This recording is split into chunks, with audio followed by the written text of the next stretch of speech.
पेश किया हमने।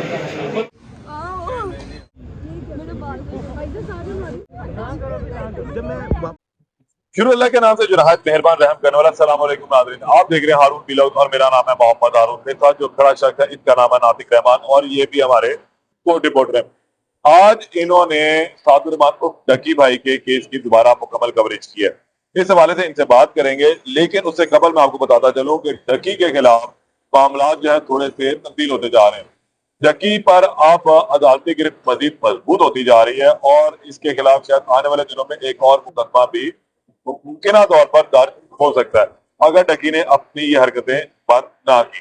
वो हरकतें क्या है, वो मुकदमा क्या हो सकता है, ये तमाम बातें जो आज मैं नातिक से पूछूंगा वो आपको इस हवाले से डिटेल जो है चीजें बताएंगे। अस्सलाम वालेकुम नातिक, क्या हाल है? अल्हम्दुलिल्लाह सर्द मौसम में गरम गरम हो गए मामला। अदालतें बड़ी गर्म चल रही है, बिल्कुल सर। क्या हुआ है आज?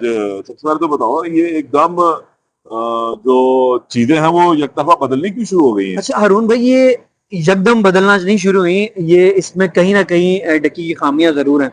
मैं इस वजह से कहूंगा क्योंकि पहले जो समातें हुई हैं ना, उसमें जब इस गुरदारी का केस दायर किया गया है, तो एनसीसीआई की जानिब से स्पेसिफिकली कहा गया कि सर जब से ये बाहर आया है ना, इसने 8 वीडियोज अपलोड की हैं, चैनल हमारे पास है, एक्सेस हमारे पास है, वो माल मुकदमा है एक चीज, तो ये वीडियोस क्यों अपलोड कर रहा है? तो जिसपे रजब जो डकी है उसने अपना मौका अपनाया, सर मैं जो 27 वीडियोज हैं मैं वो डिलीट नहीं करूंगा, आप मुझे हल्फनामा ले लें, बयानी हल्फी ले लें, मैं वो डिलीट नहीं करूंगा, मैं वो एडिट नहीं करूंगा, मैं वो कुछ भी नहीं करूंगा। मैंने सिर्फ यूट्यूब इसलिए इस्तेमाल कर रहा हूँ, आपको पता है कि मैं इन्फ्लुएंसर हूँ सोशल मीडिया का और मुझे अपने लोगों के साथ कनेक्ट रहने के लिए ये करना पड़ेगा और मेरी रोजी रोटी भी यही है। तो जिसपे एनसीसीआई ने कहा सर एक चीज माल मुकदमा है तो ये कैसे इस्तेमाल कर सकता है? तो मेरा उस वक्त भी मैंने डकी से सवाल किया था, मैंने कहा सर आप ये चैनल इस्तेमाल करेंगे? आप आपको कहा गया है कि आपने इस्तेमाल नहीं करना। तो उन्होंने कहा ऐसी कोई बात नहीं है, अभी तक ऑर्डर में जो है ऐसी कोई चीज नहीं है। ऑर्डर जो हुआ, ऑर्डर में ये खास तौर पर लिखा गया कि इसका मोबाइल फोन, इसके यूट्यूब चैनल्स और एक स्पेसिफिक अमाउंट की अरुण भाई इस पूरे जो है ना $3,26,420, वो जो है वो माल मुकदमा है, वो नहीं ले सकता अभी। तो ये स्पेसिफिक लिखा हुआ था, ये एनसीसीआई के पास है, ये ट्रायल में चीजें लेकर आएंगे सामने। तो फिर भी जो है डकी की जानिब से वीडियोस अपलोड होती रही थी। तो आज जो है फिर पहले तो उन्होंने, आज समाज में क्या हुआ आपको ये बताता हूँ। आज समाज में ये हुआ कि पहले तमाम मुल्जिमान आए हैं, जज साहब ने आज नाम, कौन आया हुआ था? तमाम मुल्जिमान थे, अनूप जतोई भी आई हुई थी, उसके बाद डकी भाई भी थे, उसके बाद सुभान शरीफ थे और असद नदीम थे। ये 4 मुल्जिमान आए हैं। तो कहाँ है साथ? जज साहब ने ये बोला, तो साथ ये लो आपकी कॉपी, अरूब ये लो आपकी कॉपी, ये चलान की कॉपियां जो है वो सबको दी गई। सुभान शरीफ को भी आवाज लगी, एनसीसीआई ने अदालत में जमा करवाया है हाँ जी, उसको और उसको कॉपियां दे दी गई। इसमें जुए की ऐप की गैर कानूनी तशहीर वाला मामला। बिल्कुल ऐसा ही है। ठीक। वो आज जुए की जो है ना जो चलान की कॉपियां थी वो उनको दे दी गई और उसके बाद अदालत ने कहा कि आप ऐसा करें कि कौन सा दिन रखें मुझे बता दें। तो फिर अदालत ने जो है ना तमाम जो मुल्जिमान थे उनके वकीलों से पूछ के 16 जनवरी की डेट जो है वो कहा कि 16 जनवरी के लिए इस केस को रख लेते हैं। हमें लगा कि चलें बस आज की कार्रवाई इतनी है, जो नमाज करने के लिए। हाँ आज की कार्रवाई इतनी है, हम बाहर आ गए। हम बाहर गए तो पीछे से फिर कार्रवाई शुरू हो गई, हम दोबारा अंदर चले गए। जज साहब ने, दोबारा किस चीज की कार्रवाई शुरू हुई? मैं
मुझे बताएं कोर्ट ने उस पर कहीं पर रोका नहीं है अभी तक, स्टिल नहीं कहीं रोका हुआ। बिल्कुल ऐसा ही है। तो वो फिर अपलोड कर रहा है तो उस पर क्या कानूनी कार्रवाई नहीं होगी? नहीं, उसमें एक चीज है रोहन भाई, ये जो इन्होंने एनसीसी नेशनल साइबर क्राइम जो है ना, उन्होंने भी कोई दरखास्त नहीं दी। उन्होंने उनको दे दी है। पिछली समात में उन्होंने बता दिया कि सर हमें ये इशू है, इसने 8 वीडियोस अपलोड की हैं। हम भी इश्यूज हैं हाँ। सर, बंद करें, क्यों नहीं करते नहीं कर रहे। कोर्ट? एक चीज मैं वो तो कह रहे हैं कि मेरी भी इसलिए चीजें खराब हो जाए। एक चीज मैं क्लियर कर रहा हूँ, एक चीज क्लियर कर रहा हूँ, उन्होंने ना इसको फ्रीज किया हुआ है। अब अगर वो वीलॉग कर रहा है, उससे नेशनल साइबर क्राइम को कोई तहफ़्फ़ुज़ है, तो आपकी बात उससे है कि वो रिटर्न एप्लीकेशन दें। हाँ। खत्म। वो एप्लीकेशन उनकी तरफ से नहीं देखिए आई। अब हम यह बात करें, हम वकील साहब को, कि अमृत शेख साहिबा को, उस्मान लतीफ साहब को, जिससे अभी इन्होंने कुछ देर पहले बात की कि वो पता नहीं क्या कर रहे हैं। भाई मैं तो समझता हूँ बिल्कुल ठीक कर रहे हैं, जब तक वो ये कह रहे हैं कोर्ट जो इतना मर्जी अंदर बोलती रहे, तो कहेंगे सर आपने कोई हमें मना किया है, कोई रिटर्न है आपके पास, तो मेरा क्लाइंट नहीं करता आप लोग। पहल में यही बात होगी ना। लेकिन फिर अरुण भाई एक चीज, मेरा 1 मिनट, अरुण भाई एक चीज, जब एनसीसीआई के पास है, एनसीसीआई की कस्टडी में के अंदर है, तो ये कैसे यूज कर सकता है? वीडियोस जो है उसी चैनल एडिटर अकाउंट के एक्सेस है उसके पास, एक्सेस अब उस तक भी जो है पाबंदी लगनी है ना।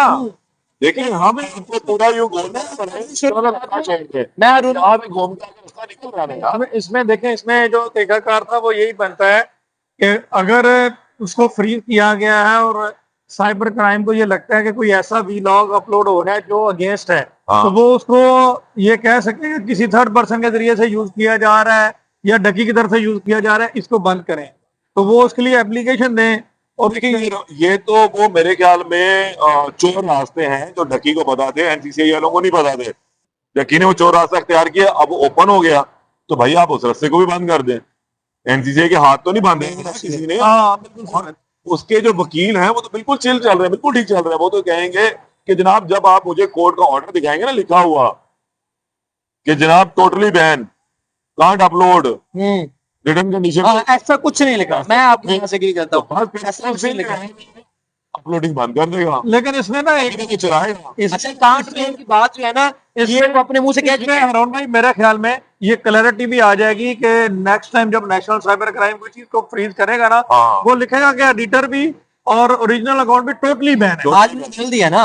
हाँ। देखिए ना, अब यहाँ पर तो फिर हम नहीं उसके वकीलों को क्रिटिसाइज कर सकते हैं, ना हम डकी को कर सकते हैं, ना हम इवन कोर्ट को कर सकते हैं। कोर्ट को तो हम कभी अच्छा नहीं अरुण कर भाई सकते। मेरा, लेकिन यहाँ पर हम क्रिटिसाइज करेंगे एनसीसीआई को जो उसको रास्ता स्टिल फराहम कर रहा है। अच्छा अरुण भाई आप इस बात से, पहले क्या बनेगा? आप इस बात से मुत्तफिक होते हैं कि जी अदालत ने कहीं बैन नहीं किया?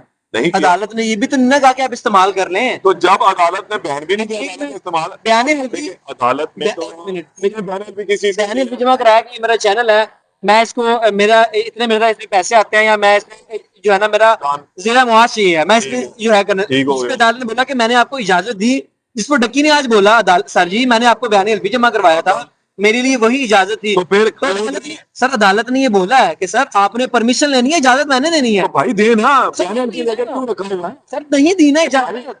जामिद साहब आप बताएं, बैन एलपी मैंने जमा करवा दिया कोर्ट में, तो हम कोर्ट इसको डिसाइड करें ना, रख के क्यों बैठे? जब आप डिसाइड नहीं करेंगे तो ना मैं तो फिर फ्री हैंड हूँ। नहीं, ये जब कानून तो यही कहता है ना, मैं तो आराम कानून की किताब से बाहर भी नहीं करेंगे। सूरदारी की जब एप्लीकेशन थी ना, उस वक्त उसी एप्लीकेशन में एफिडेविट मांगा गया। अदालत को चाहिए था कि उस हद तक अपनी ऑब्जर्वेशन दे। फुल एक्सेस ऑफ डिनाइल लिखा हुआ है, तो वहाँ ये भी लिखेंगे कि जनाब जो एफिडेविट है has been cancelled या not admitted। बिल्कुल ऐसे ही है, बिल्कुल ऐसे ही है। यही नहीं तो फिर मैंने तो दे दिया हुआ सर, आप दूसरी दसो करना की करना। ठीक है। तो आप ये चाह रहे हैं कि जुडिशियल मजिस्ट्रेट नईम भट्ट साहब जो है इसको लेके नहीं चलना चाह रहे? नहीं, इसके लिए अदालत मामला की खराब हो गई। अदालत काम नहीं कर रही। एनसीसी ये कहना सर इसने बयान एलपी जमा करा, उसको भी डिसाइड कर दें। सर बार बार मैं तो मैंने तो देखे ना रामेदा, मैंने अपनी सफाई और अपना जो यकीन दहानी थी वो आपको करवा दी कोर्ट को। मैं तो ये हाजिर हूँ, ये मेरा बयान एलपी। अब कोर्ट ने अगर उस बयान एलपी को एडमिट नहीं करना तो कोर्ट उसके में डिसाइड कर दे। कोर्ट ने अगर डिसाइड ना किया तो जनाब एनसीसीआई है जो उसकी पार्टी है Application दे दें। वो एप्लीकेशन क्या है कि कहे सर इसको डिसाइड कर दे। हाँ, वो मैं क्यों कहूंगा, मैंने तो आज दे दिया। भाई ऑर्डर है ना, आज इसमें स्पेसिफिकली लिखी होनी है ये है ना, वीडियो फिर तो क्या? करेगा। आप बताएं जी क्या कहते हैं कोर्ट? हाँ मैं आपको बता रहा हूँ आज क्या मोड़ है? आज जो कोर्ट में डिस्कशन हुई है, कोर्ट तो मुझे लगता है उसको बचाना चाह रही है कि ये गलत हाँ काम ना लेकिन बात करे। नहीं आ रहा। लेकिन वो कानूनी तौर पर सही नहीं खेल रहा है। जहां तक मुझे लगा ना, कोर्ट ने यही कहा है कि एमसीसीए को जो आपकी बात है ना, एतराज नहीं है आपकी भी लॉगिंग। हाँ तो फिर उन्होंने कहा हाँ, आपके ये भी एतराज नहीं है, भी बोला है। लेकिन चीजों को लीगल करना जरूरी है। आप एक एप्लीकेशन दें ताकि इसको क्लियर हो। आपकी बात में भी वजन है कि जब आपने सपुर्दगी की एप्लीकेशन डिसाइड की है, उसमें एफिडेविट का जिक्र कर देते हैं। खत्म हो जाती बात, वो मामला खत्म हो जाता। अच्छा चले ये तो हो गया। ये थोड़ा टेक्निकल पॉइंट है। मुझे जो लग रहा है इसके ऊपर हो सकता है आने वाले वक्त में किसी बड़ी अदालत की कोई ऑब्जर्वेशन आएगी। ऑब्जर्वेशन आए जाएगा तो कि जाएगा। जब आप कोई साइबर क्राइम इस तरह की चीजें फ्रीज करता है तो what does mean by freeze. Freeze by उसको इसकी एक्सप्लेनेशन आएगी कि टोटली फ्रीज है, तो फिर उसको ऑडिटर किसी से भी वरी करेगा। इसमें अदालत को चाहिए कि वो थोड़ा इंटरप्रिटेशन करके उसको क्लैरिटी करे। वो जजमेंट में भी अभी ये चीज है, लेकिन एक चीज है, उन्होंने कहा कि वो जो एप्लीकेशन अगर कोई एनसीसी लेना चाहता है, कोई कार्रवाई करना चाहता है तो उनकी मर्जी है। एनसीसी ने भी कुछ नहीं किया। देखें जी, अब तो ये क्लियर डिसाइड हो चुका हुआ है कि कोर्ट कभी भी प्रेम से हट के बाहर नहीं जाती। पहले अदालतों में हमने देखा कि वो बाहर से आउट ऑफ द वे जाके भी कह रहे थे हाँ भी ये भी नहीं। अब तो क्लियरली कहते हैं यार आपने जो मांगा हमने वो देना, आपने नहीं मांगा हम नहीं देंगे। तो यहाँ पर उन्होंने भी नहीं मांगा अभी तक, ना तो उन्होंने बैन करना मांगा है, ना उन्होंने खोलना मांगा है। आज उन्होंने कह दिया ना जज साहब ने, नहीं करेगी ना। ये सेम बता दिया है। हारून भाई सेम उसी तरह से हो रहा है जिस तरह से रजब भट्ट जो है वो यूट्यूब पे बैठ के कह रहा है कराची के वकीलों के लाइसेंस कैंसिल कर दें। जब तक आप बार काउंसिल के पास नहीं जाएंगे, कोई एप्लीकेशन मूव नहीं करेंगे, लाइसेंस कैसे कैंसिल तो होगा। यहाँ पर भी तो बेचारे कर ही दिया ना मियां लेशवा का लाइसेंस। वो उन्होंने कार्रवाई है ना, वो तो मानते हैं ये बात। रिप्रेजेंटेशन बना के भेजी ना, वो रेस्टोर हो जाएगा। आपको भी पता है उसकी क्या हकीकत है, क्या मामला है। तो वो हो गया बहरहाल। अच्छा मुझे ये बताएं दोनों, एक आखिरी चीज, आने वाले दिनों में इस केस का ट्रायल शुरू होता हुआ नजर आ रहा है। अब ट्रायल तो ये स्टार्ट हो गया, आज कॉपी तकसीम हो गई है। कॉपी तकसीम होना, ट्रायल स्टार्ट होना तो नहीं। मैं आपको वही चीज़ आज उन्होंने बता दिया ना। अगर चार्ज फ्रेम हो जाता है तो कमेंसमेंट और ट्रायल ही वो जाता है तो की बात है, जाता है तो को निकाल देती मैं है। आपको मजे की चीज बताऊं हारून मुझे भाई, बताएं आपको लगता है कि एनसीसीआई इतना आज भी मुझे उम्मीद है या वो इतना जिसे दिलचस्पी रख रहा है कि वो इस केस में फर्द जुर्म आयद करवाए। मुझे बतौर वकील ये लग रहा है कि वो अदालत से परमिशन लेंगे कि हमें सप्लीमेंट्री चलान जो है वो फाइल करने की इजाजत दी जाए और उसके बाद उनको क्लियर कर दें, क्योंकि मुल्जम के स्टेटमेंट की कोई हैसियत नहीं। जो जिन्होंने इन्वेस्टिगेशन की थी वो खुद इस केस में मुल्जम बन गए, तो अब नई टीम जो है वो फोर्स एक्शन लेगी। फर्द जुर्म आयद होने का मतलब तो आप लोगों को पता है कि फर्द जुर्म आयद हुई नीचे केस चल रहा है। जब तक फर्द जुर्म अगले 5 साल आयद ना आयद हुई तो लटका रहना और ये जिम्नी उसके अंदर चलान में क्लियर होता है। ऐसा ही है। तो यानी कि हम फिर खुशखबरी दे देते हैं कि आने वाले दिनों में इंशाल्लाह मुकम्मल तौर पर अपने हाथ पैर खुले होकर बाहर निकला है। सर अगर देखें अगर नेशनल कोर्ट में दिल्ली सारा दिन इसी तरह के मामला देखते हैं, आपका भी एक्सपीरियंस है अरुण भाई। देखें नेशनल साइबर क्राइम सप्लीमेंट्री चालान फाइल करे या ना करे, इस केस की कोई हैसियत नहीं रहेगी, क्योंकि आपको भी पता है कि मुल्जम के बयान की क्या वैल्यू होती है। उसी केस में वो करप्शन के मुल्जम बन गए, खत्म हो गया। खत्म हो गए। देखिए हमारे साथ आमिर साहब मौजूद थे, नातिक मौजूद थे, बड़ी हेल्दी डिस्कशन हुई, थोड़ी सी हमारी नोकझोंक भी हुई और कोर्ट के उन अहकाम थोड़ा सा क्लियर किया। और डगी के लिए खुशखबरी है कि आने वाले दिनों में मुझे तो वो बाहर आता नजर आ रहा पक्का पक्का। मेरे दोस्तों का भी थोड़ा सा इख्तिलाफ है, देखते हैं हम दोनों में से किसका तजर्बा जो है वो बोलेगा कि वो इस फर्द जुर्म से बच सकता है या बाकी उस पर आयद होगी। 16 जनवरी को इस बारे से मजीद बताएंगे। तब तक के लिए इजाजत दें। अल्लाह ने के बाद।